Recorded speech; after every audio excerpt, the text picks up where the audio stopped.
même que certains des développements, depuis que le PDCI est parti du pouvoir, n'ont fait que renforcer le respect pour ce que le PDCI avait accompli quand il était au pouvoir.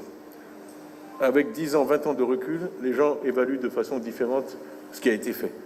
Et donc, il y a un véritable appétit, je l'ai dit, pour le retour du PDCI aux affaires et pour retrouver ce que le PDCI a apporté. Et donc, je voudrais faire le lien avec mon discours du 7 août, que j'espère certains d'entre vous ont pu suivre, parce que j'ai dû le faire de l'étranger. Mais si vous vous rappelez, le seul thème de ce discours, c'était la paix. Je n'ai parlé que de la paix. J'ai parlé des dégâts que la violence et les conflits font.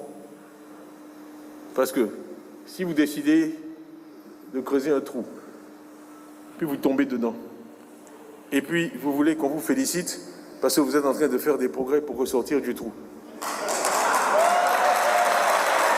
Je dis, vous creusez un trou, vous-même vous tombez dans le trou.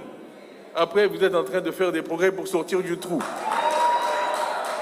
Et vous voulez qu'on vous félicite. Mais il vaut mieux ne pas creuser de trou.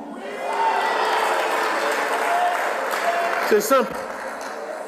Il vaut mieux ne pas creuser de trou. La paix, c'est ça. La guerre, c'est le trou. C'est pas compliqué. Celui qui ne creuse pas de trou ne tombe pas dedans. C'est ce que j'ai dit le 7 août de façon un peu plus compliquée, mais c'est le même message. Et cette fameuse affaire d'IDH, c'est juste une manière de répéter ce même message. Vous partez d'un point donné, vous créez un tas de problèmes, vous reculez, après ça, bon, vous avancez un peu, mais vous serez toujours tellement loin derrière le point d'où vous êtes parti, que vraiment j'espère que cette leçon est apprise. Et donc mon refus de coopérer avec les tenants de la violence,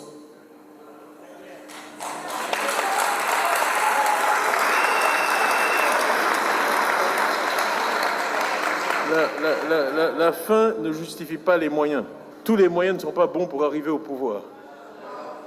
Et moi je refuse de pactiser avec ceux qui ont recours à la violence.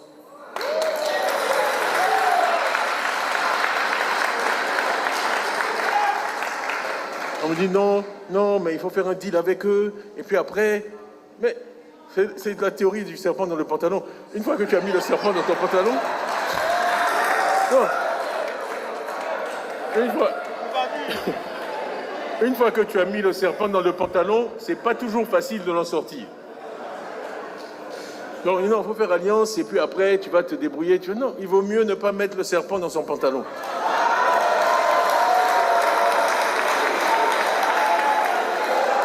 Je ne sais pas comment on sort un serpent d'un pantalon, je n'ai jamais essayé. Et je n'ai pas l'intention d'essayer. Je laisse ça à d'autres. Moi, je ne suis pas assez habile. Donc, je préfère les serpents, je préfère les laisser à côté. Voilà. Donc, je pense qu'on s'est compris.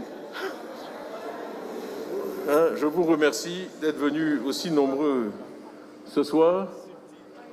Il suffit de regarder ce voyage dans lequel on s'est embarqué le 23 décembre, 22 décembre à Yamoussoukro l'année dernière. Aujourd'hui, nous sommes en septembre. Je crois qu'on peut dire sans se vanter que le bilan est positif. Certains me disent « Ah, mais il ne faut pas te décourager ». Ça ne me décourage pas du tout. Les critiques, au contraire, ça m'encourage.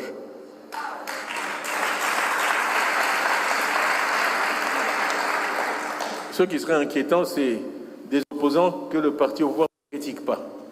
Et suivez mon regard, il y en a.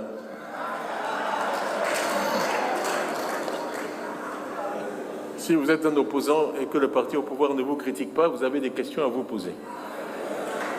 Il faut que nous continuions à nous mobiliser, qu'on reste en ordre de bataille. Moi, je suis certain que la victoire est au bout de nos efforts.